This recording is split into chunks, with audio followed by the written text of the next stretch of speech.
Boa tarde, pessoal.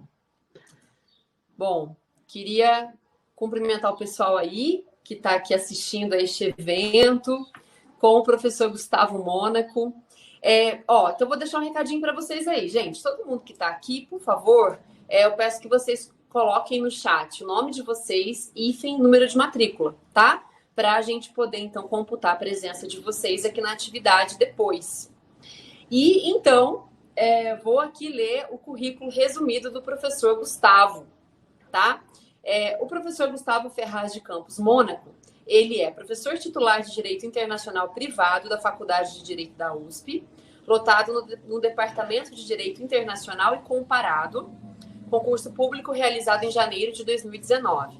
Possui graduação em Direito pela Universidade de São Paulo, mestrado em Ciências Jurídico-Políticas pela Universidade de Coimbra, doutorado em Direito pela Universidade de São Paulo, livre docência em Direito Internacional pela Universidade de São Paulo, atualmente é coordenador do curso de Direito da Universidade Anhembi Morumbi e professor do curso de graduação da Faculdade de Direito da Universidade Presbiteriana Mackenzie. Tem experiência na área de Direito, com ênfase em Direito Internacional Privado. Desenvolve pesquisas sobre coerência e completude do ordenamento, analisando seus reflexos no Direito Internacional Privado. Bom, então, sem mais delongas, Gustavo, muito obrigada por estar aqui com a gente e vai ser um prazer enorme te ouvir.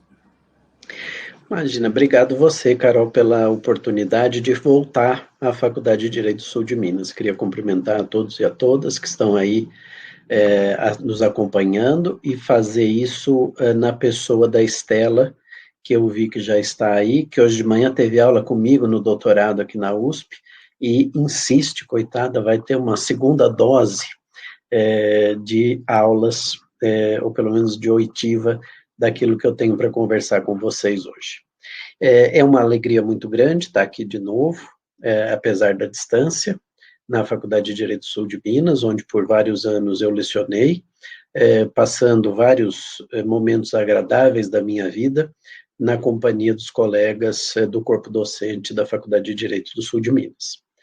E eu escolhi, então, para essa nossa conversa de hoje, uma discussão sobre a ordem pública no direito interno e no direito internacional. Esse é, talvez, um dos temas mais densos do direito internacional privado, mas como tem uma vinculação com o direito interno, eu achei que poderia ser um tema bom para aqueles que estão ainda no começo do curso. Se eu bem me lembro, as aulas de Direito Internacional são no 5º ano, aí na Faculdade de Direito do Sul de Minas, então eu acredito que por ter essa abordagem, que também tem um interesse para o direito interno, esse tema possa interessar a todos os colegas que estão aqui nos assistindo. Eu começaria, então, dizendo, Carol, que o grande problema do direito internacional privado é ele ter uma lógica muito própria, tá? Isso significa que aquilo a que ele se propõe é algo muito específico dessa disciplina. O direito internacional privado é um ramo que procura solucionar os chamados conflitos de leis no espaço. Então, diante de uma relação jurídica típica de direito privado, mas que poderia muito bem ser uma relação de direito público, mas que é mais perceptível e mais incidente nos casos de direito privado, nós temos uma situação em que, ao contrário do que normalmente é exemplificado pelos professores nas disciplinas normais, nas disciplinas de direito civil, direito empresarial, direito do trabalho, etc., nós temos aqui uma relação jurídica que transborda as fronteiras do Estado. O que isso significa?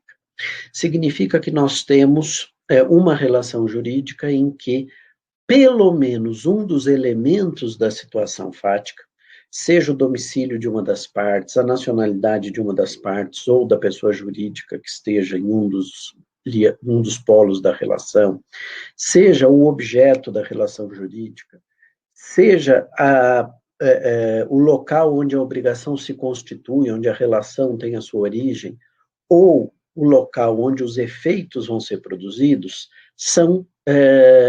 estão localizados ou têm vinculação com um ordenamento jurídico diferente daquele ordenamento jurídico do foro. Então, aqui, no caso do direito brasileiro, é uma relação que aparenta ser uma relação típica de direito civil ou de direito comercial, mas que, na verdade, apresenta um elemento, pelo menos, que se vincula a um ordenamento jurídico outro que não o brasileiro, e isso pode levar à aplicação do direito estrangeiro.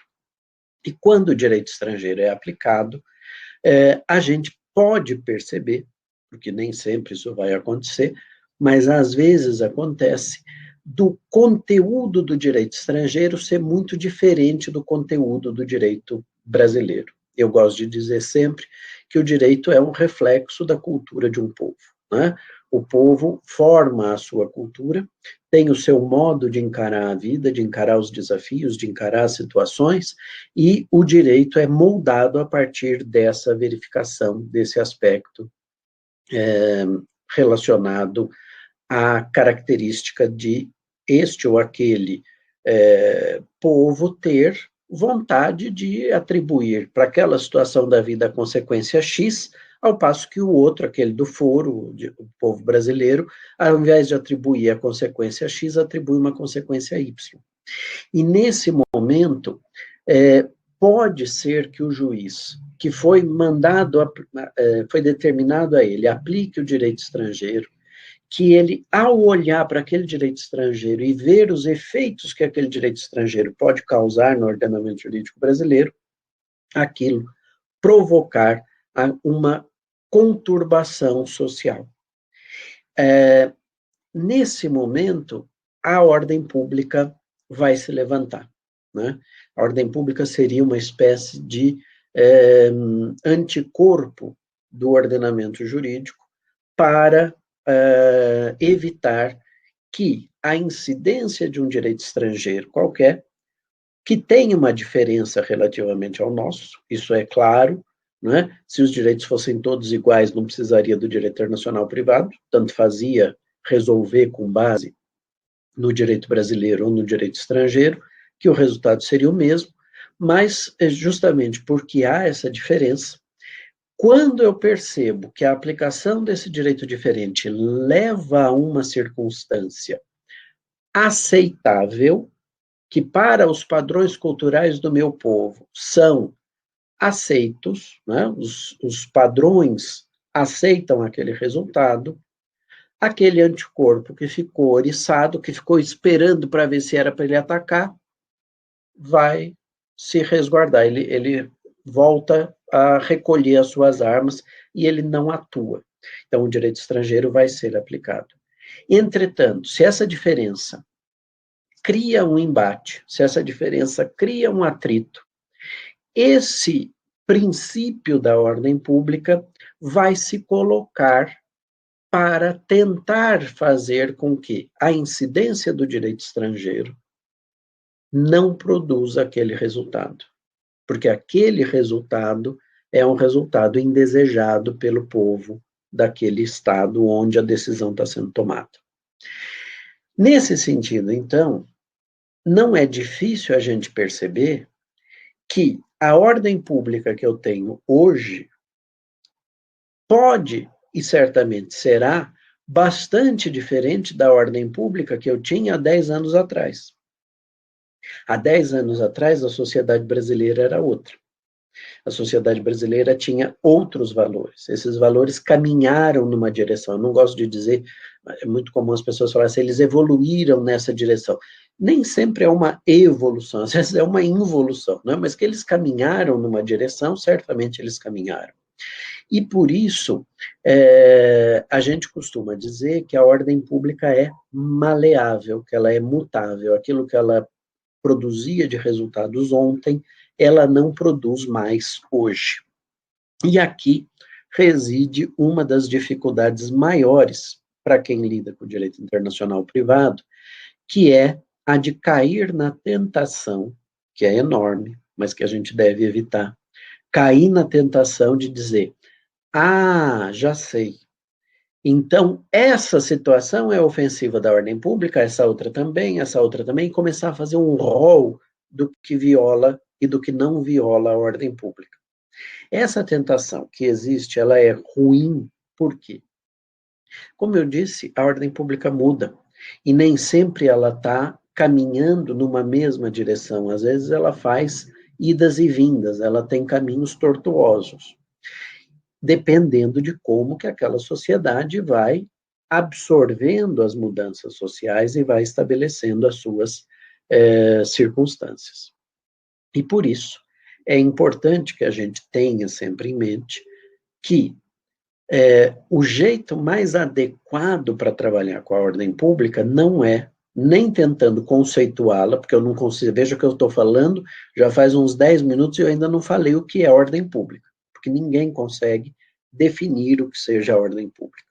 E, de outro lado, cair na tentação de fazer essa listagem, número, clausos, ou ainda que seja números exemplificativos, de violações ou de não violações à ordem pública, são complicadas para a gente conseguir compreender o modo como atua o direito internacional e como atua esse princípio específico, que é o princípio da ordem pública. Por isso, eu gosto muito da construção teórica que um autor já falecido, de origem polonesa, mas que se radicou no Brasil, que veio para o Brasil fugido durante a Segunda Guerra Mundial, que estudou na Universidade do Estado do Rio de Janeiro, na UERJ, e que foi professor na UERJ até a sua aposentadoria compulsória aos 70 anos, o professor Jacó Dollinger, estou escrevendo o nome dele no chat,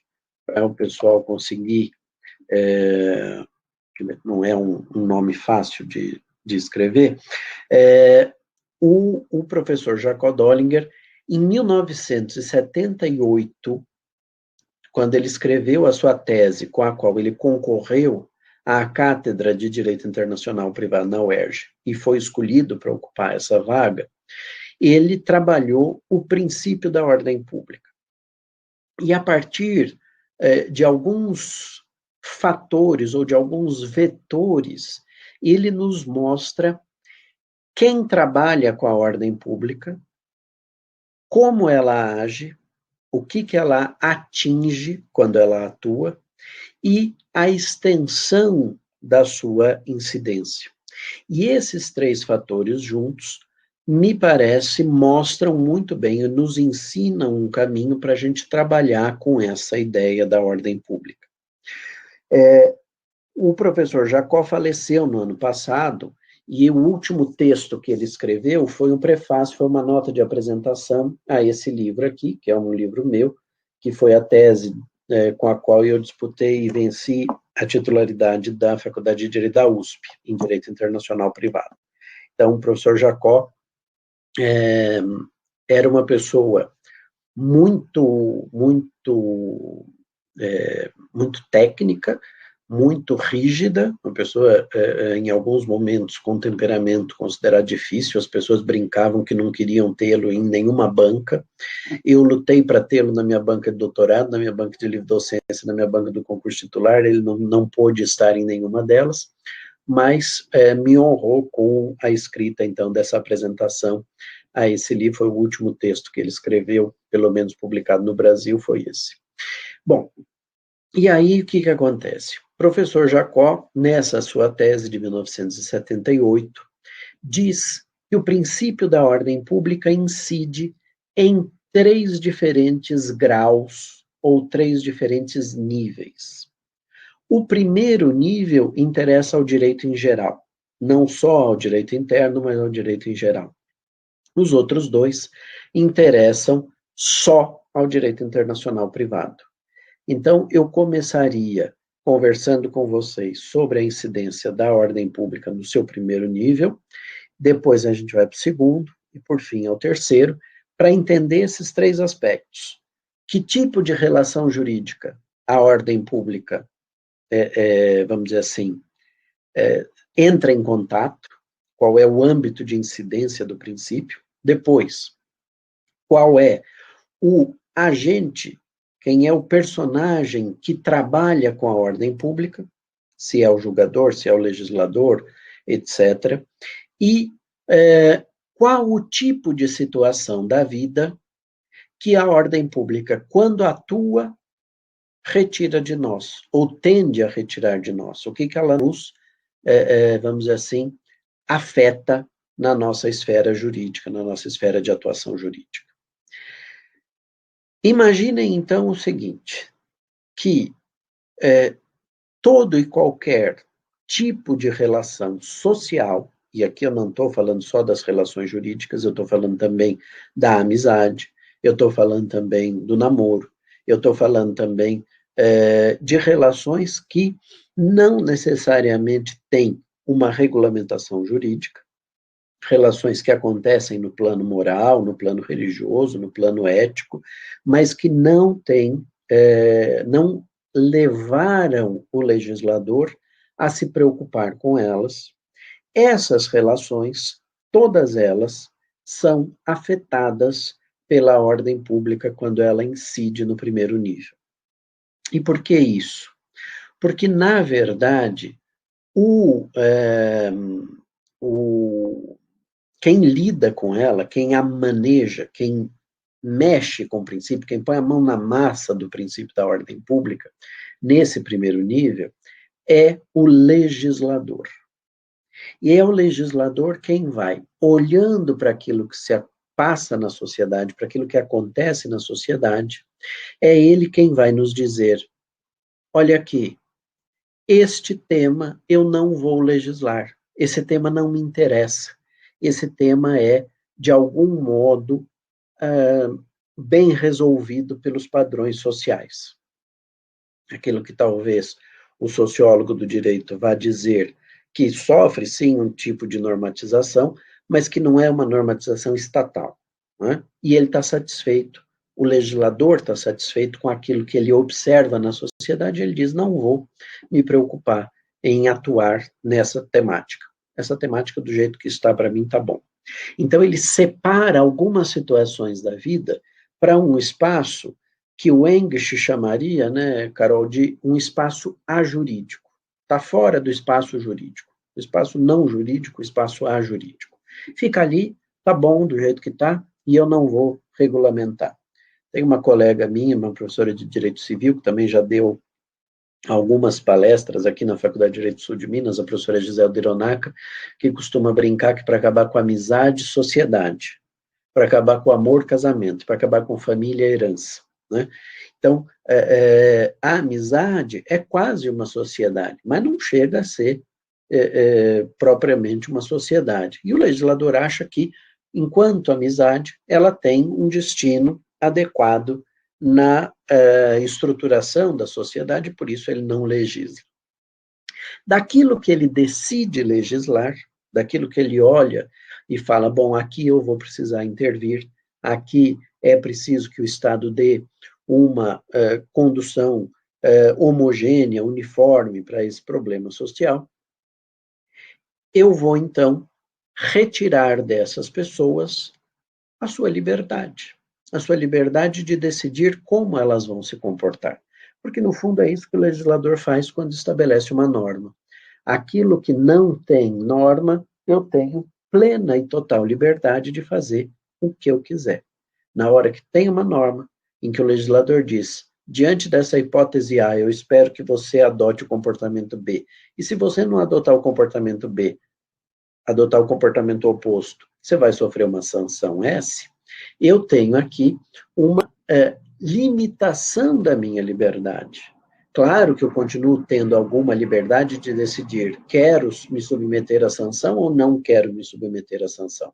Vou proceder do jeito que o legislador quer ou vou proceder do jeito contrário, me submetendo à possibilidade de sofrer a sanção. Tenho liberdade, mas é uma liberdade mais restrita, né? E o legislador, então, ao manejar a ordem pública, vai restringindo essa nossa liberdade. E mais, ele restringe essa liberdade de formas diferentes. Ele restringe essa liberdade de um modo absoluto, por exemplo, quando ele põe uma norma típica de direito público, que a autonomia das partes não é capaz de optar por uma saída diferente daquela. Por exemplo, vou perguntar aqui, não precisam responder, eu já sei a resposta, mas a pergunta é a seguinte: quem aqui que paga imposto de renda, que faz declaração de imposto de renda, paga o imposto de renda feliz? Dificilmente alguém vai dizer que paga porque quer e está feliz em pagar o imposto de renda. A gente paga porque é obrigado, né? E isso é típico do direito público. Ah, Gustavo, mas eu posso optar por ser um ermitão e morar no meio do mato, beber água da chuva, comer grilo, grama e não oferir renda. É verdade. Mas se acontecer alguma coisa e você oferir renda, ainda que contra a sua vontade, você está frito. Vai ter que pagar o imposto de renda do mesmo jeito, se você cair na alíquota em que o pagamento se torna necessário. Outra pergunta que eu gosto de fazer, em sala de aula ela gera sempre bastante desconforto entre os alunos, que é a seguinte: quem aqui já teve vontade de matar alguém, né? E atire a primeira pedra quem disser que nunca, sobretudo quem tem irmão mais novo, como é o meu caso, tenho 2, então eu sempre tive vontade de matar os meus irmãos. Mas a gente não faz isso, e não faz por quê? Porque o legislador nos coloca numa situação em que a não observância do comportamento esperado, diante da conduta, da hipótese A, se você tiver vontade de matar alguém, então você não deve matar, a conduta oposta, o não matar, me leva a uma situação em que a incidência da pena é bastante desagradável, porque eu vou ter uma pena que vai me privar da liberdade por X a Y anos. De modo que as pessoas normalmente refreiam esses seus desejos, esses seus ímpetos assassinos e não violam a norma. Mas, de novo, é um modo de diminuir a nossa liberdade de atuar. No estado de natureza, diziam que nós tínhamos total liberdade para, usando da força, tomar a decisão que quiséssemos, né? Podíamos matar os outros e não acontecia nenhum problema. Professora Fafina, muito feliz em vê-la aqui conosco, muitas saudades, espero que esteja tudo bem com a senhora. Mas este modelo, então, da sociedade e do modo como a sociedade se estrutura e se coloca, é algo que o legislador decidiu legislar, primeira coisa, e decidiu legislar observando a ordem pública, decidiu restringir absolutamente a nossa vontade quando estabeleceu este modelo de legislação típica do direito público, em que a gente não tem opção. Já no direito privado é o inverso. Ninguém me obriga a casar, ninguém me obriga a contratar, ninguém me obriga a fazer um testamento, ninguém me obriga a adotar uma criança. Eu escolho se eu vou fazer ou se eu não vou fazer. E mais, além de poder escolher dar gênese à relação jurídica, por isso eu chamo essa vontade de uma vontade genética, né? A vontade de dar gênese à relação jurídica, eu ainda tenho uma segunda vontade, em algumas situações, que é a vontade de autorregulação. Algumas vezes o legislador nos permite estabelecer as próprias consequências para a nossa relação jurídica.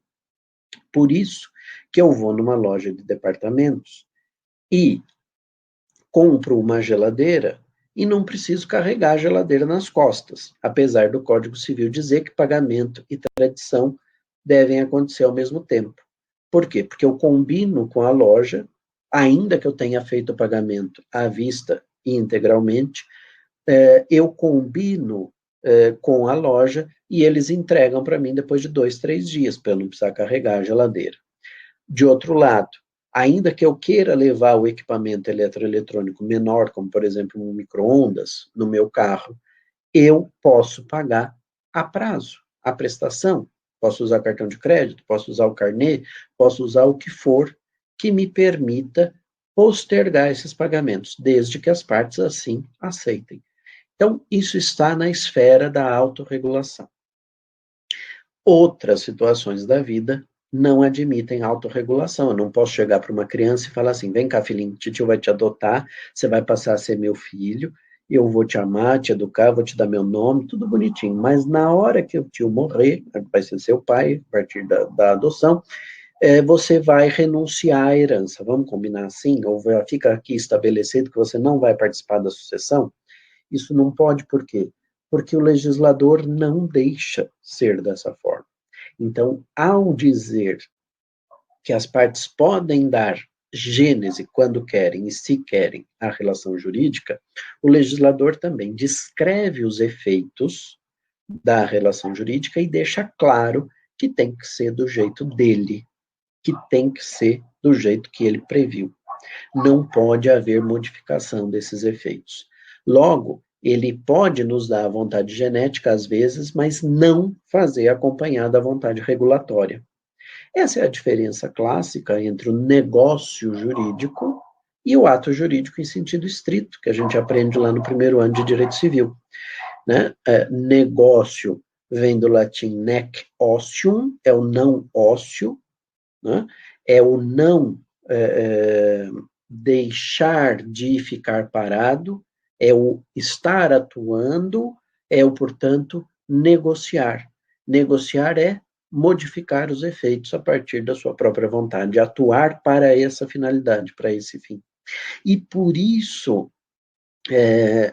ao estabelecer a diferenciação entre o negócio e o ato jurídico em sentido estrito, o legislador também o faz considerando a ordem pública.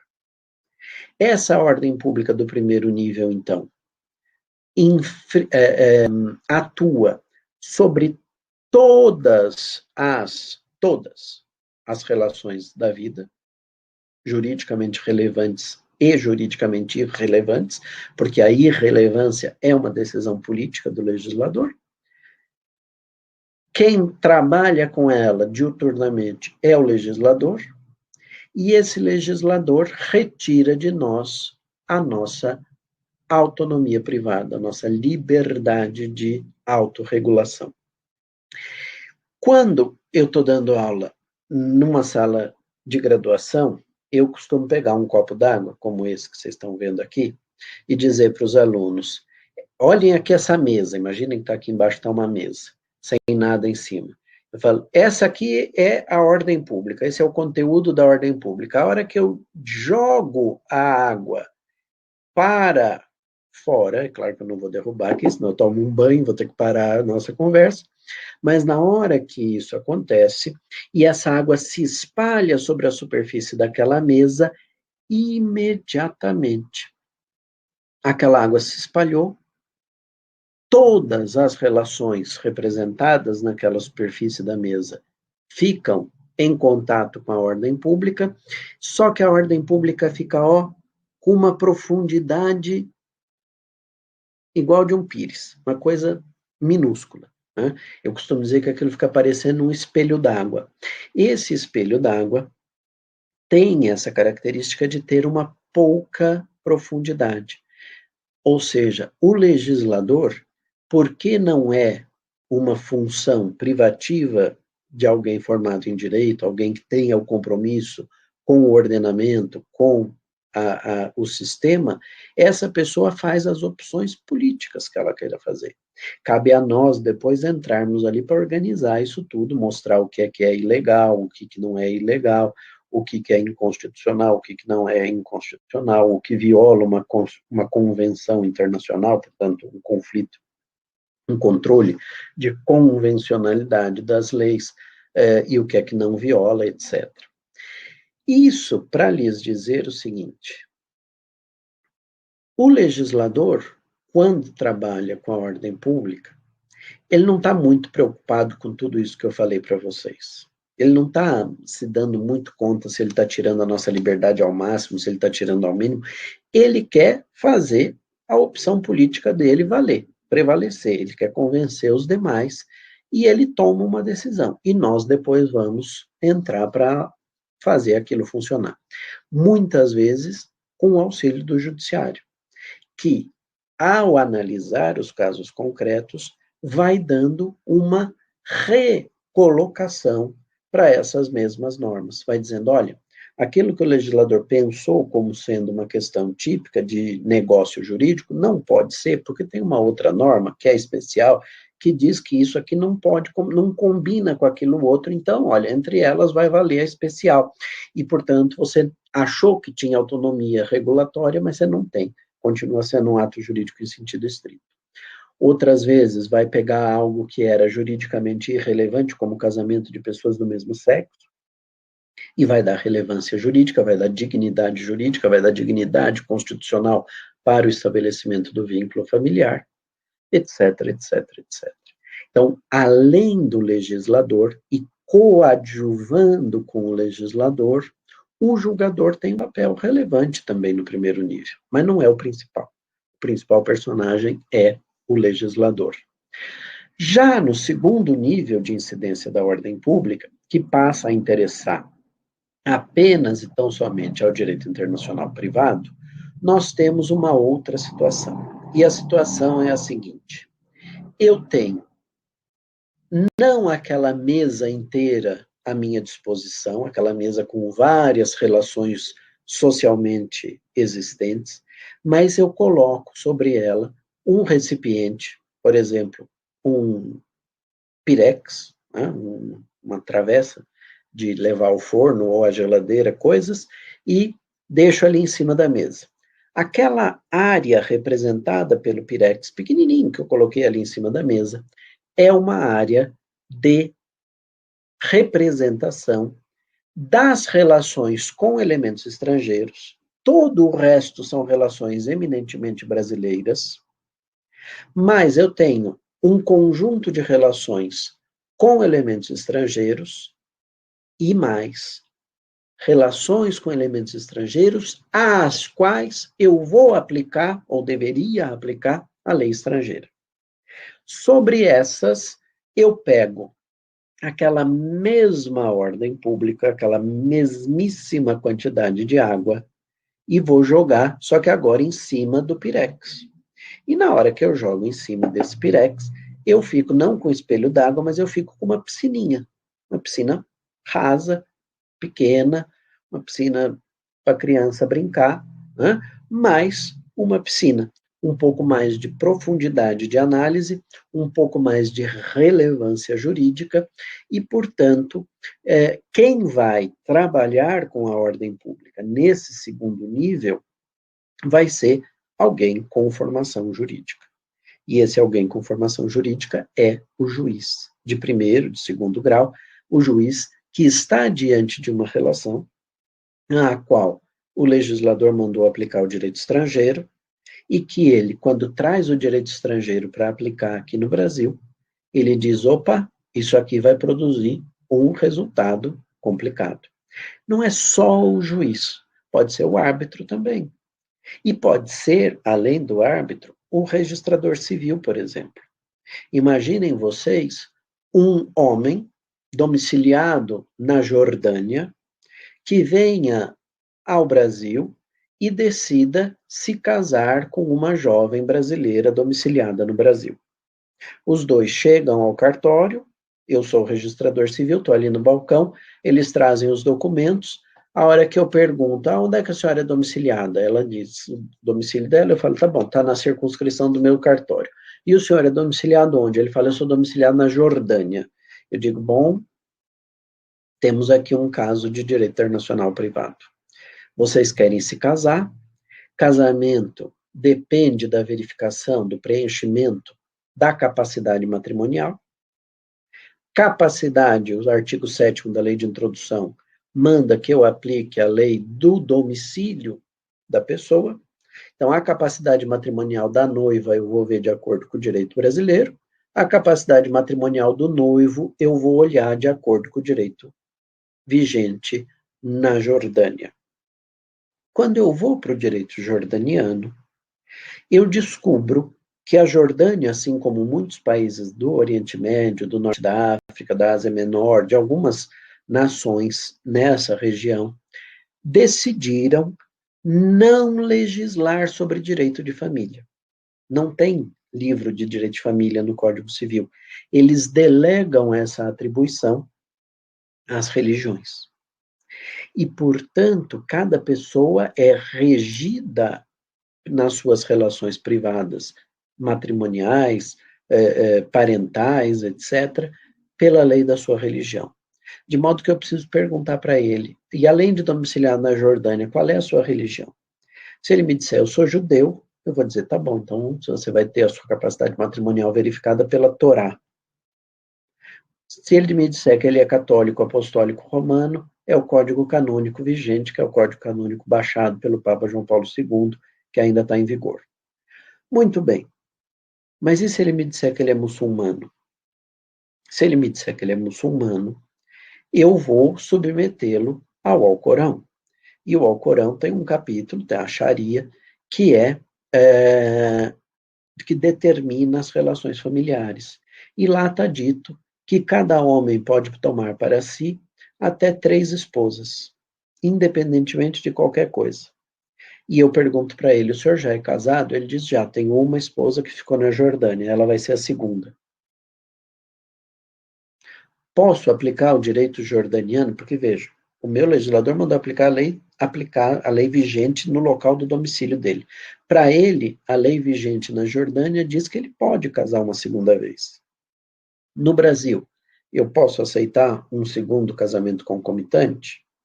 Ou isso viola a ordem pública brasileira? Mas, se eu disser que pode, se eu disser que isso não viola a ordem pública brasileira e falar, não, tudo bem, eu vou casar mesmo assim, eu sei que o que eu vou falar é um absurdo do ponto de vista do direito criminal, porque não admite flagrante, mas assim que eu terminasse a celebração do matrimônio, eu precisava dar voz de prisão para ele, porque ele é bígamo. E bigamia ainda é crime, está no Código Penal. Né? Então, faz sentido ou a bigamia viola a ordem pública brasileira. Depois nós vamos ver onde é que eu vou encontrar essa tal dessa ordem pública. Né? Porque o que eu não posso fazer é deixar os meus valores pessoais, os meus pré-conceitos, os meus conceitos prévios, valerem mais do que os da sociedade. Porque senão, não é ordem pública, é a ordem do Gustavo. É a ordem da professora Ana Carolina. É a ordem da professora Fafina, que está querendo fazer do jeito que cada um de nós pensa sobre o assunto. Né? Então, é importante nós termos parâmetros para buscar essa tal dessa ordem pública, mas eu vou falar disso mais para frente. Então, nesse segundo nível, a ordem pública afeta só as relações plurilocalizadas, típicas do direito internacional privado, às quais eu aplicaria, em tese, o direito estrangeiro. Quem lida com ela é o juiz. E o que ela retira da pessoa? Ela retira da pessoa uma legítima expectativa de direito. Nada mais do que isso. Esse muçulmano, esse jordaniano de origem muçulmana que veio se casar no Brasil, tinha a expectativa, porque estudou, a gente imagina que ele tenha feito isso, estudou a legislação do Brasil e decidiu que poderia vir se casar aqui, vir buscar o segundo casamento aqui, para voltar a ter, quer dizer, para ter uma segunda esposa e para poder voltar para o seu país com essa segunda esposa. Mas, a verdade é que não, talvez ele não possa. E se eu decidir afastar a lei estrangeira, eu estou afastando uma legítima expectativa que ele tinha de ver a sua capacidade matrimonial regida pela lei estrangeira. Ah, mas vai ser regida por qual lei? Bom, o efeito clássico da ordem pública é a gente dizer, aplicou o princípio da ordem pública, vai afastar a lei estrangeira, você já a afasta e coloca essa ordem pública para que o direito a ser aplicado seja o próprio direito do foro. É verdade que, às vezes, eu consigo fazer uma incisão cirúrgica no direito estrangeiro, tirar um pedacinho, assim, de um nada que já torna tolerável aquela incidência daquele direito estrangeiro. Então, quando eu conseguir fazer essa incisão, tirar esse pedacinho e conseguir aplicar o direito estrangeiro, continuar tendo sentido, eu tenho a possibilidade de aplicar esse dispositivo. Se não, se o direito estrangeiro perder a sua coerência, é preciso afastá-lo e aplicar o direito do foro. E o terceiro nível? O terceiro nível é a mesma ordem pública, esse mesmo copo d'água, que eu não vou jogar em lugar nenhum, eu vou deixar aqui mesmo, porque o impacto espacial, quer dizer, o nível de relações jurídicas que vai estar abarcado aqui são apenas e tão somente aquelas relações jurídicas que se constituíram no exterior, que já foram constituídas no exterior e que eu trasladei para o ordenamento jurídico brasileiro. Então, se um muçulmano que já era casado 2 vezes vem para o Brasil, é nesse caso que você está dizendo? É. Nesse caso, pode acontecer, se eu sobrepuser esse copo lá na minha Pirex, pode acontecer de eu chegar à conclusão que os casamentos estão aqui, eles seriam suficientemente violadores da ordem pública para eu afastar a lei aplicável, dizendo assim, olha, eu não vou deixar você constituir esse segundo casamento. Mas também não estão aqui, ó. O que eu quero dizer com isso? Se você vier casado 2 vezes, pode ser que eu aceite o segundo casamento. Por quê? Porque a violação aqui tem que ser muito profunda. Porque nesse terceiro nível, que só incide sobre as relações jurídicas constituídas no exterior, aplica-se. Quem lida com a ordem pública é o julgador, mas não é um juiz qualquer, é o juiz especial, é o juiz que homologa decisões estrangeiras, é o STJ. E ele atua para, olha só, olha o cúmulo do que é o efeito que ele produz. Ele vai ao cúmulo de evitar que a pessoa, de tirar as condições para que a pessoa exerça no Brasil um direito que ela adquiriu no exterior.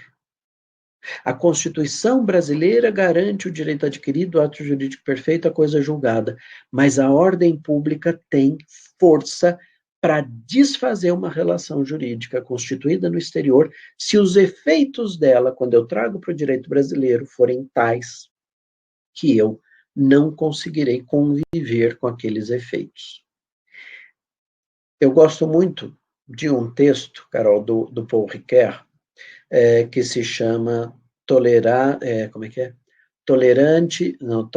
Intolerância Intolerável, que está nos estudos dele, em que ele trabalha com a ideia do abjeto.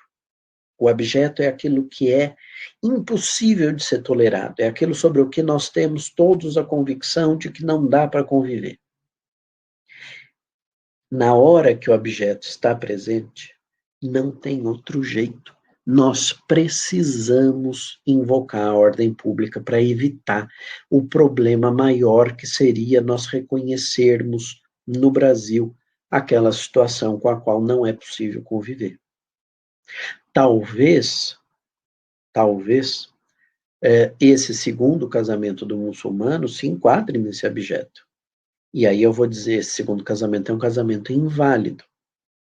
Mas o direito brasileiro reconhece os efeitos da putatividade, né, da aparência de válido desse casamento. E mesmo que ele seja existente, não seja válido, eu consigo subir mais um degrau na escala pontiana e chegar no plano dos efeitos. Então, eu pulo o plano da validade e vou lá e resguardo os efeitos em favor dos cônjuges ou do cônjuge de boa-fé. Nesse caso, os dois estão de boa-fé. Os dois estão de boa-fé. E esses dois que estão de boa-fé precisam ter o seu direito resguardado, os efeitos do casamento vão se produzir. Então, olha a contradição. Eu digo, o Brasil não convive com a poligamia, com a bigamia, então esse primeiro casamento é válido, mas o segundo, o terceiro são nulos. Mas, porque as pessoas estão de boa fé, eu vou resguardar os efeitos. Mas eu acabei de dizer que a ordem pública não tolera a produção dos efeitos. Só que os efeitos vão ser produzidos. Então, eu tenho defendido que, nesse caso, não há razão, pelo menos não há razão, do ponto de vista da teoria, para a gente dizer que esse segundo, esse terceiro casamento seriam inválidos. Eu preferiria tratá-los todos como válidos. Até porque, quem foi meu aluno, se é que tem alguém aí que foi meu aluno, ouviu já muitas vezes eu dizer isso, que quando a ordem pública brasileira vai ser modificada, quem tinha um papel muito relevante nisso, professora Fafina, eram os autores de telenovela da Rede Globo de televisão. Eu costumo sempre dizer que só existe divórcio no Brasil graças a Malu Mulher, só existe reconhecimento das relações homoafetivas graças a uma campanha que começou lá atrás, em Torre de Babel, quando for explodir o shopping, porque a novela insinuava que a Silvia Pfeiffer e a Cristiane Torlone tinham um relacionamento, passa pela próxima vítima, quando o Sandrinho e o outro lá, esqueci o nome do outro personagem, apanhavam aqui no Bexiga depois das gravações da novela, porque se insinuava que eles tinham um relacionamento homoafetivo, e culmina com o beijo do Félix e o Carneirinho, no último capítulo daquela novela, que todo mundo parou para ver o primeiro beijo de duas pessoas do mesmo sexo na telenovela brasileira. E o que a gente tem visto, se bem que faz tempo que eu não assisto novela, mas o que a gente tem visto em termos de telenovela é uma repetição, de tempos em tempos, de um modelo narrativo em que um homem é casado com 3 mulheres, por exemplo, em A Próxima Vítima, o Cadinho, que era chamado de Carlos Eduardo numa casa, Cadinho na outra e Cadu na outra, era casado com a Cristiane Torlone, com a Débora Bloch, com a Carolina Ferraz, e a outra já esqueci quem era, a que fez a Olga Benário lá no filme. E esses, Camila Morgado, no meio da novela, então uma não sabe da existência da outra, no meio da novela todo mundo descobre que ele tem várias famílias, e no final da novela está todo mundo morando na mesma casa, né? Então, está encaminhando uma eventual mudança da ordem pública, não vou dizer que sim, nem que não, não tenho bola de cristal, mas que pode ser que amanhã ou depois nós tenhamos o reconhecimento do poliamor, da união poliafetiva, do poli não sei o quê, do poliregistro, do poli sei lá o quê, pode. E nós teremos que estar abertos a essas mudanças, se e quando o ordenamento jurídico brasileiro as admitir. Sendo assim, quais seriam os parâmetros? E com isso eu terminaria, professora Carol, e a gente ficaria disponível para eventuais perguntas que as pessoas queiram fazer. Quais seriam os bons parâmetros para a definição da ordem pública? Eu acho que o primeiro bom parâmetro é a Constituição Federal. E acho que aqui há um espaço enorme para os chamados direitos humanos ou direitos fundamentais atuarem, né? E acho que é aqui que eles têm efetivamente uma área de incidência e de atuação no âmbito do direito internacional privado. É aqui que a gente vai poder fazer com que, definida uma situação juridicamente estabelecida pelo legislador na prática, né, na definição dos direitos fundamentais, um direito estrangeiro que viole esse direito fundamental precisará ser barrado. Eventualmente pode ser barrado no segundo nível e não o ser no terceiro. Pense-se, por exemplo, numa relação de paternidade constituída no exterior, num modelo poli, sei lá o quê, e que a família depois se muda para o Brasil. Se aqui nós não admitirmos, tudo bem, nós não queremos brasileiros envolvidos nessa situação, nós não queremos constituir essas situações aqui. Nas relações plurilocalizadas também nós não queremos aplicar uma lei estrangeira que garanta isso. Mas, no terceiro nível, eu posso ter que me dobrar, que aceitar em favor de um direito maior, que é o interesse da criança de ter os pais, a relação paterno-materno-filial reconhecidas. Isso o Supremo já fez, por exemplo, quando admitia homologação de divórcios de estrangeiros e não admitia homologação de divórcios de brasileiros obtidos no exterior.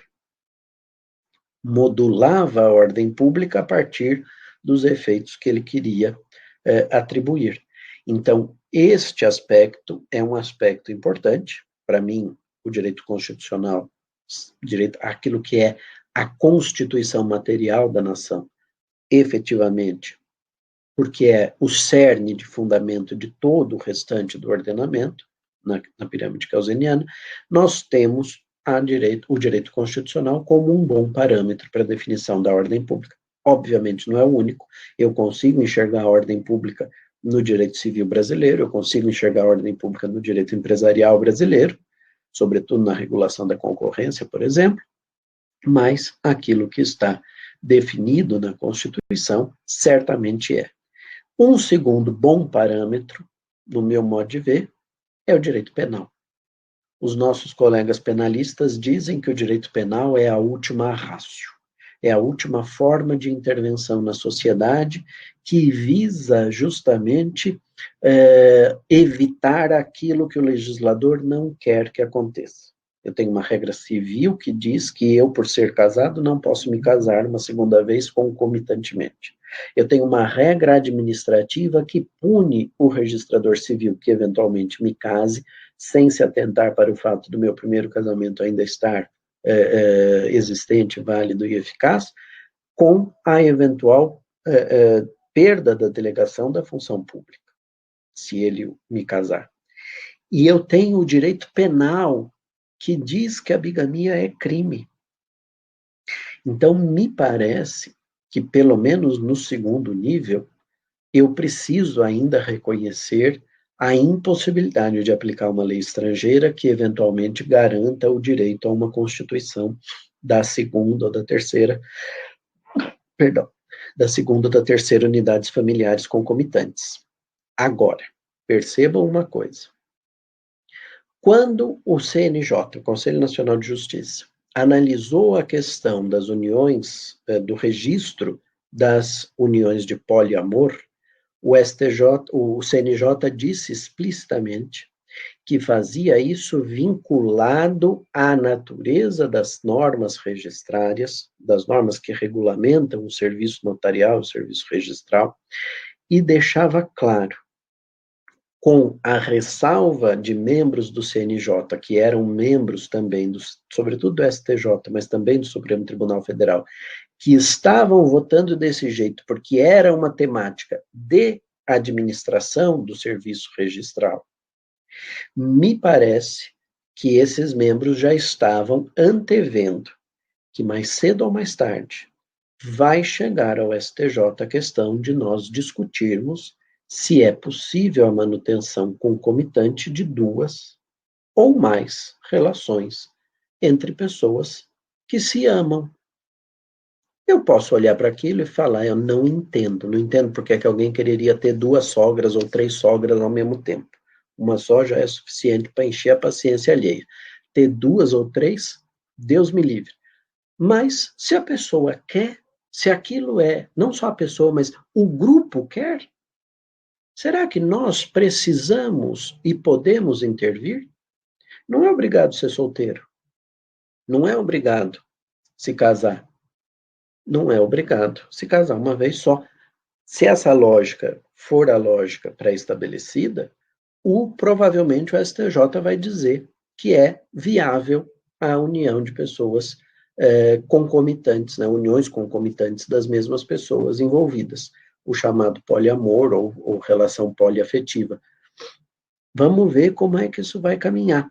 Na hora que isso caminhar nesse sentido, que mudar a ordem pública de primeiro nível, aí eu não tenho mais justificativa para barrar a incidência da lei no segundo nível, nem para não reconhecer os casamentos de segundo e terceiro casamentos de pessoas da religião muçulmana, por exemplo, né? O clone. quando o Said desembarcou aqui no Brasil, trouxe a Jade e trouxe a outra mulher dele, que eu esqueci o nome da personagem, mas que era a Samara Filippo, desembarcou no Rio de Janeiro, o casamento com a Jade era válido, o segundo é inválido. Muito embora com aquela circunstância que eu procurei apontar aqui. Se a ordem pública visa evitar a produção dos efeitos, é meio contraditório dizer, é inválido, mas olha, estou te reconhecendo a putatividade. Eu acho meio esquisito. Mas, enfim, era isso, Carol, que eu tinha para conversar com os nossos alunos e alunas aqui, e colegas da Faculdade de Direito Sul de Minas. Queria só, se você me permitir, saudar também a professora Vera Viegas, que eu vi que está também presente, da Faculdade de Direito de São Bernardo do Campo, e mandar um abraço especial à professora Fafina. Obrigado, Carol. Gustavo, obrigada a você. Ai, que interessante, né? É muito bacana. Eu vou deixar aí o chat aberto para que, se algum aluno, né, ou algum professor tem alguma questão, que então coloque aí para gente. Também gostaria muito de saudar a professora Fafina, que tem prestigiado as nossas atividades acadêmicas e veio aqui hoje prestigiar você, Gustavo, né? Porque eu também, por acaso, não disse isso no início da nossa conversa, mas é uma felicidade receber você de volta.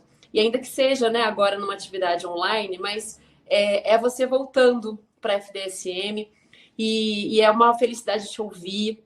Então, todo mundo se beneficia com a sua vinda, né? Os nossos alunos que tiveram aqui uma exposição sensacional, claríssima, né? E você voltando para a gente, né? Para aqui para o sul de Minas, voltando aqui para a FDSM. Eu te agradeço demais por ter aceito o convite. É o primeiro de vários, viu? Vamos explorar, vamos explorar Com todo prazer. É muito sensacional. Vamos explorar esse seu conhecimento. E com toda gentileza. A professora Vera colocou uma questão aí, Vera. As atividades estão sendo gravadas. E o Gustavo, inclusive, já autorizou que essa atividade seja publicada no YouTube da FDSM. Então, vai ser, tá? Mas ainda eu não sei exatamente quando. Mas se você depois quiser enviar uma mensagem para mim, por e-mail, inclusive, depois eu posso te dizer quando vai ficar disponível, tá? O meu e-mail é fariasilvestre@yahoo.com.br, tá? Meu sobrenome, fariasilvestre@yahoo.com.br. Tem alguma questão aí, gente? Vocês ficaram com alguma dúvida? Eu achei sensacional, porque realmente isso é assim, muito próximo, né, Gustavo? Então, é interessante realmente como a arte ela explora essas questões, né? E você deu vários exemplos aí muito luminosos. Com relação ao primeiro nível, eu me lembrei quando você estava falando, né, sobre a questão, né, de nós temos aí o legislador e o juiz também, né? Então, eu me lembrei muito das aulas do professor Pinto Bronze, quando ele diz assim, né, que o direito vale o que... Quer dizer, a legislação, a lei, ela vale o que ela... Uma lei, por exemplo, que diga para o juiz como interpretar, ela vale o que ela puder valer, né? Porque realmente quem vai fazer essa análise do que é jurídico é o Poder Judiciário. Então, nós temos aí o legislador que vai pautar de modo abstrato, muitas vezes genérico, quer dizer, genérico, abstrato, né? É uma questão do mundo da vida. E exatamente devido a essas características, vários casos vão acabar desembocando aí no judiciário, que vai ter que fazer essa análise de primeiro nível, né? Chegou uma questão aqui. Não, na verdade, não são questões, são aí a Adriele, né? E a Vera falando aí. Posso só aproveitar que você mencionou a questão do primeiro nível de incidência, e eu lembrei de um caso interessante que mostra bem esse conflito de culturas, né?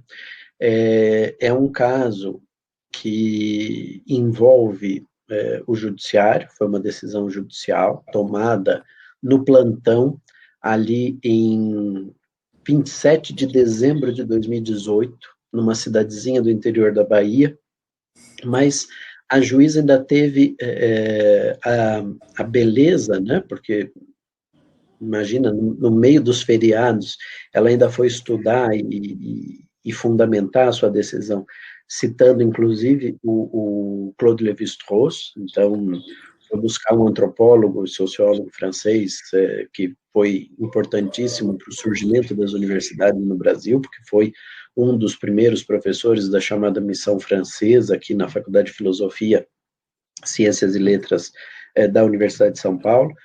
E o caso era o seguinte: havia um terreiro em Salvador, há um terreiro em Salvador, chamado Ilhéaché Opoafonjá. Esse terreiro é conduzido, como a maior parte dos terreiros da Bahia, por um matriarcado, né? Então, uma mãe de santo.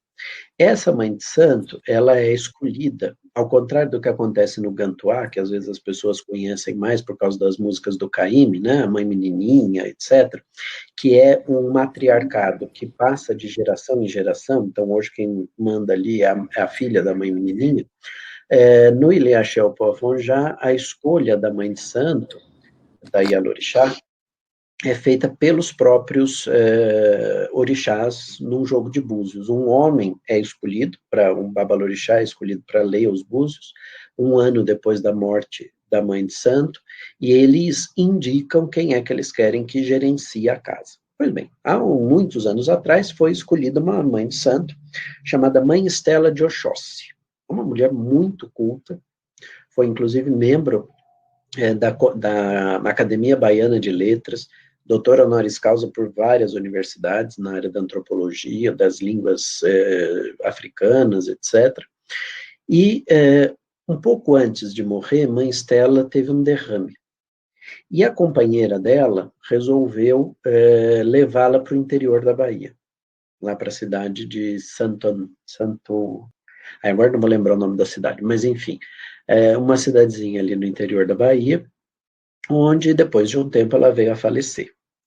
Quando ela faleceu, não tinha testamento, não tinha codicilo, então olha o direito se metendo aqui na questão, a companheira dela, como companheira, tinha o direito de definir os ritos fúnebres, definir o funeral. E ela decidiu, então, velar o corpo de mãe Estela lá nessa cidade do Recôncavo Baiano e enterrá-la lá. A sociedade mantenedora do terreiro, a sociedade civil, entrou com uma ação judicial pedindo a devolução do cadáver para ser velado no terreiro, porque na tradição do candomblé, isso eu descobri quando fui estudar esse caso, há um rito que demora um ano, por isso que a nova mãe de santo só é escolhida um ano depois. Há um rito em que a mãe de santo anterior vai fazendo a passagem, chama axixê, e essas cerimônias têm que acontecer no local, e a primeira ainda de corpo presente. Então, o velório precisa acontecer no terreiro, para poder fazer a tal da cerimônia e poder ir desapegando aquela pessoa das suas obrigações religiosas. O sobrinho da mãe Estela, por outro lado, entrou com um pedido de obrigação de não fazer, para que a juíza determinasse a obrigação de não enterrar Nazaré. Verdade, Solano, obrigado. Solano foi meu orientando de doutorado, comarca Nazaré das Farinhas. E aí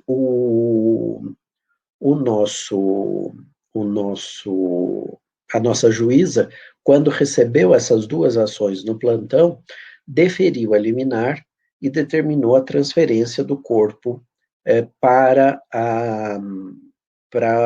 Salvador, para serem feitas as cerimônias fúnebres e que ela fosse, então, enterrada num cemitério em Salvador.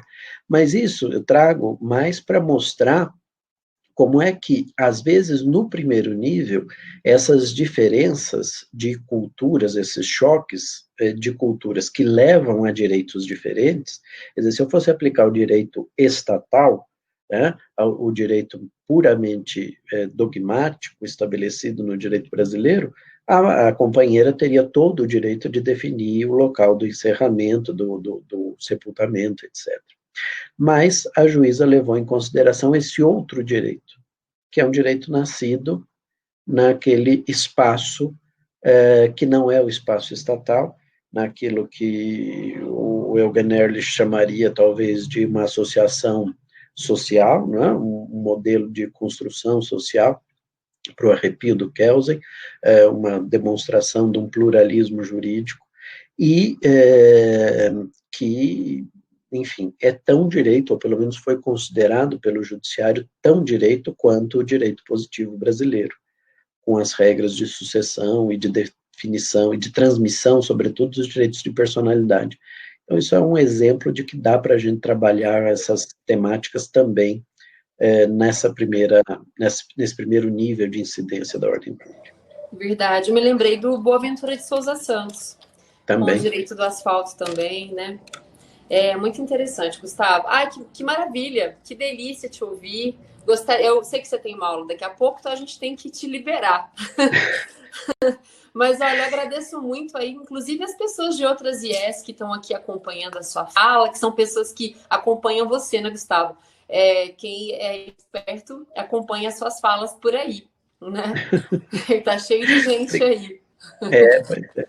Fiquei feliz de vê-los aqui, a Vera, o Solano, e de reencontrar a Fafina e te reencontrar também. Ah, eu fiquei muito Muito obrigado feliz. pelo convite, viu? Estou realmente Obrigada a feliz de você ter por ter aceito, a regra Gustavo. de direitos civis. Olha, você que é uma pessoa tão ocupada, eu agradeço imensamente por ter aceito. E é isso mesmo, vamos já no ano que vem dar uma pausa para você, mas no ano que vem a gente recebe aqui para uma outra atividade, se você puder. Com certeza. Gente, Tá então combinado. eu agradeço muito a todo mundo que participou da atividade. Uma ótima tarde para todo mundo. E eu vou encerrar então. Tchau. Obrigado, Carol. Tchau, Obrigado Gustavo. a todos. Obrigada a você.